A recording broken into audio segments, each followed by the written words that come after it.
오늘 말씀은 히브리서의 결론 부분입니다. 앞서 2주간 말씀도 히브리서 말씀을 전했는데, 히브리서는 1장부터 이렇게 말씀했습니다.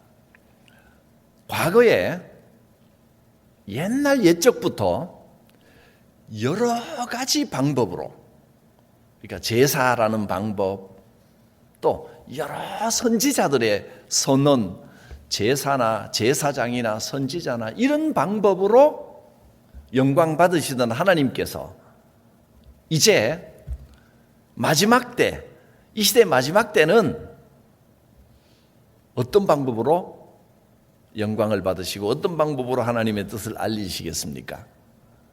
히브리서 1장 1절에 나와 있는 겁니다. 그 아들을 통하여. 이제는 제사도 예수 그리스도를 통한 제사고 말씀도 예수 그리스도를 통한 말씀이라는 선언입니다. 히브리서는 이런 내용입니다. 그리고 지난주에 살펴보았듯이 히브리서 12장에서 우리의 신앙생활, 우리가 믿음이 성장하기 위해서는 어떻게 해야 된다 그랬습니까? 믿음의 주요 온전케 하시는 이인 예수를 바라보자. 그래서 우리 교회의 믿음의 법칙, 제1법칙은 신앙의 제1법칙, 무슨 법칙? 바라봄의 법칙입니다. 내 노력으로, 내 열심으로 뭘 해내는 게 아니고 오직 예수 그리스도를 바라봄으로 주께서 은혜를 주셔서 우리가 그 은혜 안에서 믿음이 자라가고 하나님께 영광을 돌리고 그런 겁니다. 이스라엘 사람들을 유대인이라고도 부르고 또는 히브리인이라고도 부릅니다. 유대인이라는 이름은 유대 나라가 세워진 다윗과 솔로몬 그 시대 이후로 불려진 이름입니다. 나라가 세워지고 민족의 자존심이 담겨 있는 이름이 유대인입니다. 히브리인이라는 이름은 그 이전에 아브라함 시대부터 이 민족, 떠돌이 민족을 부르는 이름이 히브리인이었습니다. 이 땅의 떠돌이 백성들, 우리 민족을 부르는 이름도 여러 가지잖아요.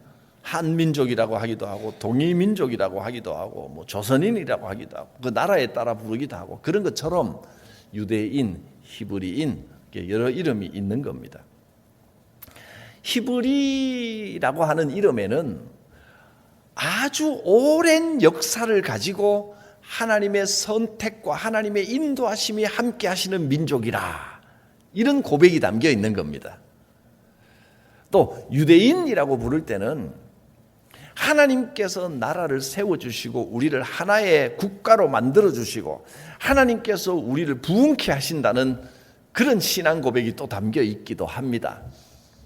아무튼 유대인, 히브리인 이렇게 여러 가지로 부르는데 우리가 읽은 이 책의 제목이 히브리서, 히브리인들에게 주시는 말씀입니다. 히브리라고 부를 때는 하나님께서 아브라함을 처음 선택하실 때부터 베풀어 주신 그 믿음의 전통을 자랑스럽게 여기면서 주시는 말씀입니다.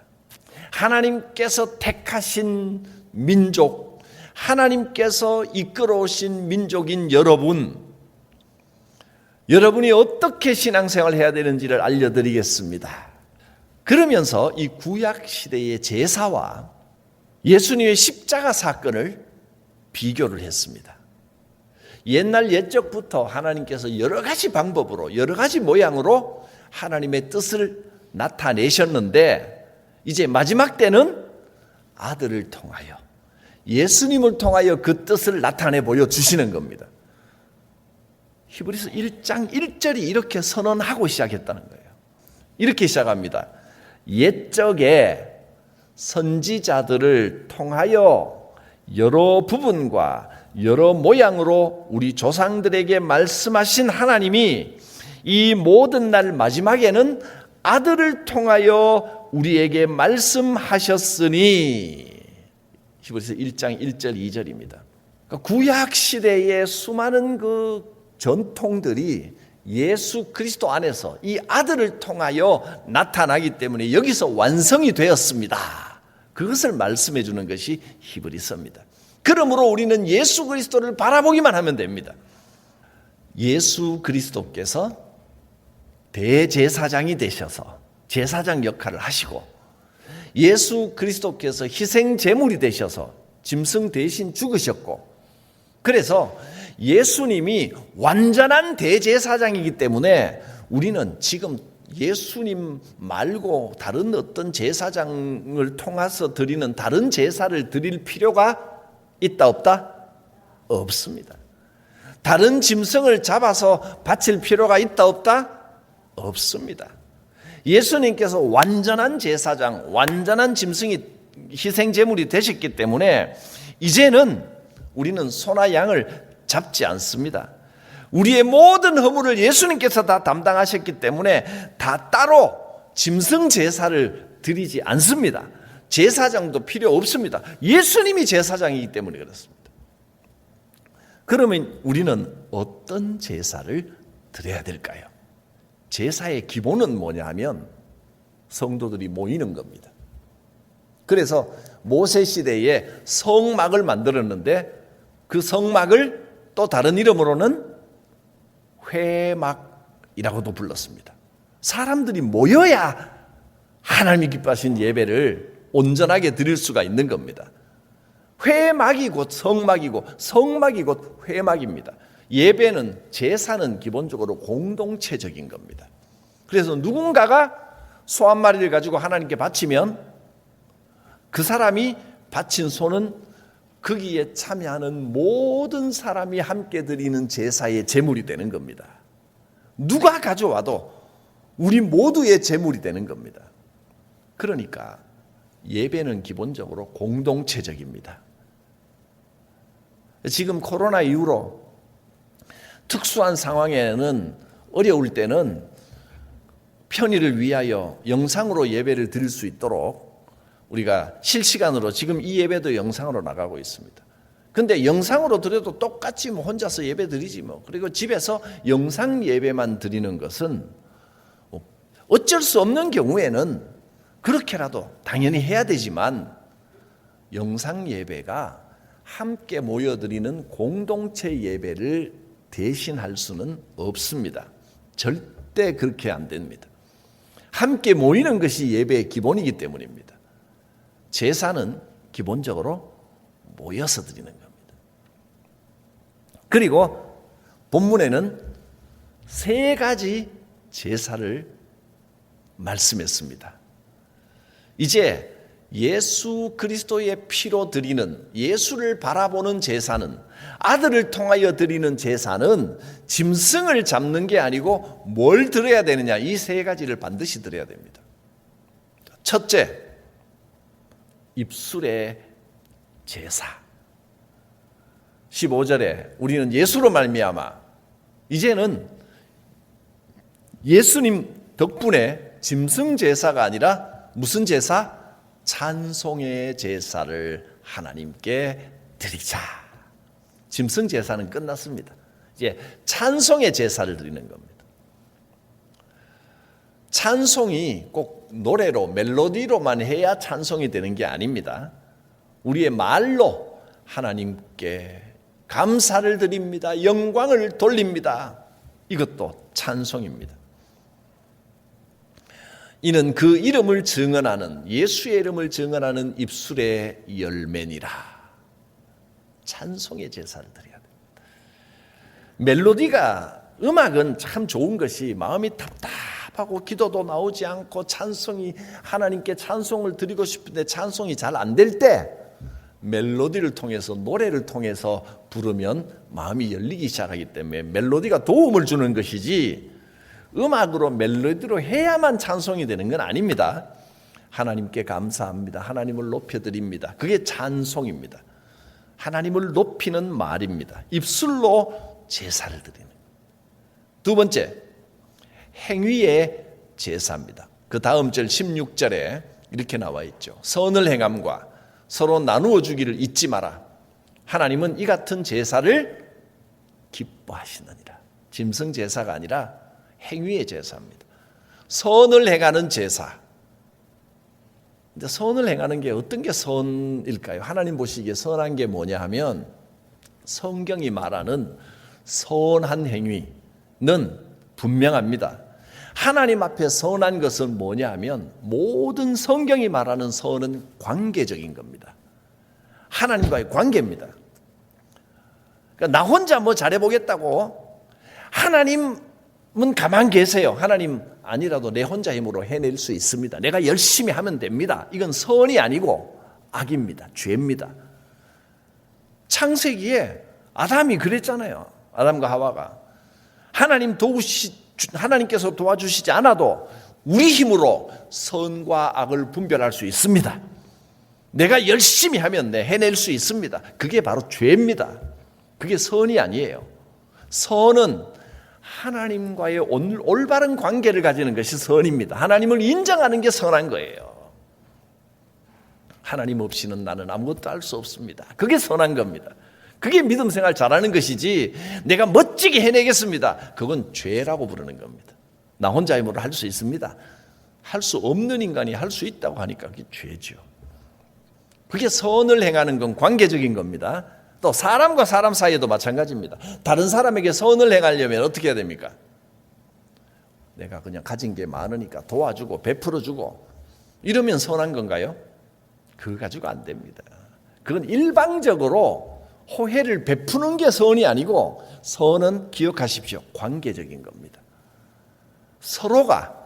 서로가 좋은 관계가 돼야 선한 것이지 도와줘도요. 도움 받고도 기분 나쁠 수 있습니다. 도움 받았는데 자존심 상하고 기분 나쁘고 그러면서 나도 조금만 형편 풀리면 봐라. 이런 마음을 가질 수도 있는 거예요. 그건 도와준다고 무조건 선이 아니에요. 선은 관계적이어야 됩니다. 배려할 수 있어야 선이에요. 오직 선을 행하고 서로 나누어 주는 것을 잊지 말라. 서로입니다. 서로. 일방적인 게 아니라 서로 베풀고 나누어 주기를 잊지 말라. 하나님께서 그걸 기뻐하신다. 세 번째, 순종의 제사입니다. 너희를 인도하는 자들에게 순종하고 복종하라. 너희를 인도하는 자들, 이건 뭐 사도들이고 성경적으로는 사도들이고 오늘날로는 목회자들입니다. 목회자에게 순종하고 복종하라. 순종하라고 하는 건 순종은 마음이 좀 맞았을 때 기쁜 마음으로 따르는 건 순종입니다. 복종은 마음이 잘 안 맞아. 이해가 안 돼. 내 뜻하고 좀 달라. 그래도 일단 따르는 겁니다. 그게 복종입니다. 그러면 하나님의 은혜가 임하고 축복이 반드시 임합니다. 입술의 제사, 행위의 제사, 순종의 제사, 이것이 예수 그리스도를 통하여 드리는 우리의 삶의 제사입니다. 조금 더 상세하게 살펴보겠습니다. 여기서 설교를 딱 끝내도 아무 이상이 없습니다. 그러나 조금만 부연하겠습니다. 그러니까 지금부터는 기도하기 전까지 졸아도 됩니다. 이미 설명될 건 다 됐습니다. 그러나 또 하나님께 드리는 제사인데 어떻게 주무시겠습니까? 우리가 찬송하면 하나님께서 정말 기뻐하십니다. 입술로 하나님을 높여드리는 겁니다. 너무 답답하고 입술로 찬송하고 감사하고 싶은데 잘 되지 않을 때는 음악을 이용하십시오. 멜로디를 이용하십시오. 찬송을 부릅니다. 그런 마음이 시원하게 열리기 시작합니다. 찬송도 나오지 않을 때는 찬양을 틀어놓으십시오. 자꾸 들으십시오. 들으면 어느 순간 마음이 서서히 녹아지고 열리고 찬양이 회복되기 시작합니다. 말이 마음의 창입니다. 마음의 창에 이물질이 끼어서 시커멓게 보이지 않을 때는 말로 닦아내는 겁니다. 억지로라도 하나님 감사합니다. 감사합니다. 잘 해결될 줄 믿습니다. 마음이 답답할 때 자꾸 하나님 앞에 고백하면 어둠이 먹구름이 걷어집니다. 또 말로 먼저 찬양하다 보면 마음이 더 시원해집니다. 입술에 제사를 드리십시오. 그래서 감사합니다를 많이 하십시오. 오며 가며 감사합니다 하는데 요금 내라 그러면 주저주저 하시겠지만 여러분, 감사의 말은 공짜입니다. 할수록 복이 임하는 겁니다. 감사합니다. 감사합니다. 하루에 1000번도 10,000번도 감사하십시오. 하나님을 찬양합니다. 감사합니다. 감사합니다. 그러면 내 마음에 어느새 나도 모르게 행복해지기 시작합니다. 영적으로 밝아지기 시작합니다. 입술의 열매, 말이 마음의 창입니다. 두 번째, 행위의 제사, 선을 행하고 서로 나누어 주기를 잊지 말라. 선은 관계적이라고 했습니다. 좋은 관계, 화목해야 됩니다. 그리스도 안에 새로운 피조물의 특징이 뭐예요? 여러 번 설교로 말씀드렸죠? 보라, 새 것이 되었도다. 새 것이 되고 나면 그 다음 절에 뭐라고 나옵니까?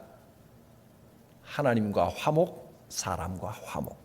우리와 화목하시고 서로에게 화목하게 하는 직분을 주시고 서로 화목하게 하셨습니다. 화목, 이것을 기뻐하신다는 겁니다. 서로 화목할 때 그것이 하나님께서 기뻐하시는 제사가 됩니다. 이게 얼마나 놀랍습니까? 사람들과의 관계가 하나님 앞에 제사가 된다니까요.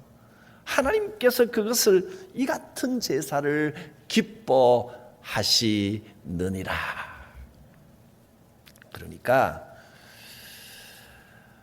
하나님 앞에서 열심히 기도하고 열심히 봉사하고 그것도 참 귀한 일이지만 거기다가 더하여 하나님께 기뻐하시는 제사를 올려드리려면 어떻게 해야 된다? 지갑을 잘 열어야 됩니다. 밥 사주기를 기뻐할 때 하나님께서 기뻐하시고 서로 나누어주고 서로 대접하고 작은 거라도 서로 뭔가 이렇게 해주고 싶고 성도들 간에 이런 모습이 있을 때 하나님께서 이 같은 제사를 기뻐하시느니라.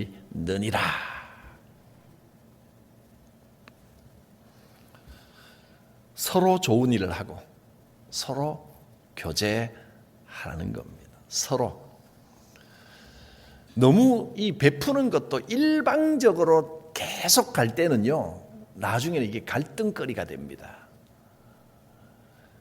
다툼이 됩니다. 서로 베풀고 서로 나누고 그럴 때 영적으로 풍성해지고 하나님께서 기뻐하시고 우리의 행복 지수가 높아지는 겁니다. 말로만 하지 말고 한번 따라하겠습니다. 주여, 지갑을 열겠나이다. 그러면 하나님께서 채워주시는, 그것도 하나님은 본전 찾게 해주시는 하나님이 아닙니다. 10배, 100배로 채워 부어 주실 줄 믿습니다. 하나님이 주인이시니까요. 종교 예식으로 드리는 예배도 귀한 것이지만 예배당 안에서 하는 이 예식만이 전부가 아니고 삶의 현장에서 이런 행위의 사안제사를 드려야 된다는 겁니다. 로마서 1장 12장 1절 2절에 이렇게 말씀하셨죠. 너희 몸을 하나님이 기뻐하시는 거룩한 사안제물로 드리라. 이것이 너희가 드릴 영적 예배니라. 사안제물, 하나님께서 기뻐하시는 영적인 예배, 그게 바로 오늘 이 히브리서에서 말씀한 이 세 가지 제사입니다. 이 세상이 하는 대로 하지 말고 이 세대를 본받지 말고 마음을 새롭게 함으로 변화를 받아 이제는 하나님께서 무엇을 기뻐하시는지, 하나님께서 원하시는 선함이 무엇인지를 분별하라는 겁니다. 하나님께서 원하시는 선은 관계적입니다. 하나님과의 관계, 사람들과의 관계, 그저 내가 뭐 착하게만 살면 되고 남에게 해 안 끼치고 나 혼자만 이 푸른 소나무처럼 고고하게 살면 그게 선한 게 아닙니다. 선은 관계적이란 걸 잊어서는 안 됩니다. 그것이 예수 그리스도를 통하여 올려드리는 하나님이 기뻐하시는 참된 제사입니다. 마지막으로 순종의 제사. 너희를 인도하는 자들에게 순종하고 복종하라. 목회에 순종하고 복종하는 것은 큰 유익이 있습니다. 가끔은 또 사람이기 때문에 내 생각하고 내 뜻하고 좀 잘 맞지 않은 경우도 있을 것입니다. 그러나 성도가 그럴 때도 목회자를 신뢰할 수 있다면 그건 성도의 복입니다. 목회자가 우리 성도들은 참 귀한 분들이야 이렇게 말할 수 있다면 그건 목회자의 복입니다. 지난 목요일 날 제가 시찰에 가서 목사님들 만나면서도 저는 일단 우리 장로님들 자랑, 우리 당에 너무 좋습니다. 진심입니다. 요만큼도 거짓 없이 기쁜 바로 또 우리 성도들 자랑 너무너무 좋습니다. 그랬더니 목사님들의 눈빛에 부러움이 막 쏟아지더라. 얼마나 부러워하시는지. 내 복이잖아요. 내 복. 그래서 이 목사님들이 우리 성광교회 야 목사님이 저렇게 성도 자랑하는 거 보니까 성광교회 최고라. 내가 얼마나 기분이 좋던지. 마찬가지입니다. 여러분 나가서 우리 교회 자랑하고 우리 목사님 너무 좋다 그러면 내가 올라가지 뭐. 나가서 흉보고 안 좋은 점 꼬집어서 뭐 100% 다 좋겠습니까? 아무리 좋아도 또 찾으면 또 단점이 문제가 보이거든요. 그거 꺼내가지고 다 좋은데 이게 문제야. 그건 자기 얼굴에 침 뱉깁니다. 목회에 순종하고 복종하고 서로가 자랑하고 얼마나 축복된 삶입니까? 성도에게 기쁨을 드리는 목회자가 성도를 행복하게 하는 목회자가 되겠습니다. 여러분 목회자를 행복하게 목회자에게 기쁨을 주는 성도 되시기를 축복합니다. 가끔은요, 이제 어떤 분들은 목회자를 시험해 보는 성도가 있습니다. 한 2주, 3주 교회를 빠지면 목회자는 그렇습니다. 선뜻 이제 물론 이제 어떻게 왜 좀 안 보이십니까? 이렇게 전화할 수 있는 분이 있는가 하면 조금 어떨 때는 무슨 일이 있지? 선뜻 전화해서 조금 물어보기도 좀 부담스러울 때도 있습니다. 근데 부담스러운 분은 거의 무슨 생각하고 있냐면 내가 3주나 빠졌는데 목사님 전화하시나 안 하시나 보자. 그게 이제 시험하는 겁니다. 그거 굉장히 위험한 생각이거든요. 그런 게 연락이 오나 안 오나 보자. 초대교회 때부터 베드로나 요한이나 야고보나 바울 사도나 이 귀한 사도들을 애먹이고 괴롭게 하는 사람들 초대교회 때부터 있었습니다. 또 사도 바울은 특히 바울 보고 지나나나 지는 옛날에는 믿는 사람들 교회 핍박하고 잡아 죽이러 다니던 인간이 어느 순간 바뀌었다고 저러고 집회하고 다닌다고 막 가는 데마다 바울 욕하는 사람도 많이 있었습니다. 이런 생각을 하면 인간적인 약점을 지적하기 시작하면 본인이 제일 불행합니다.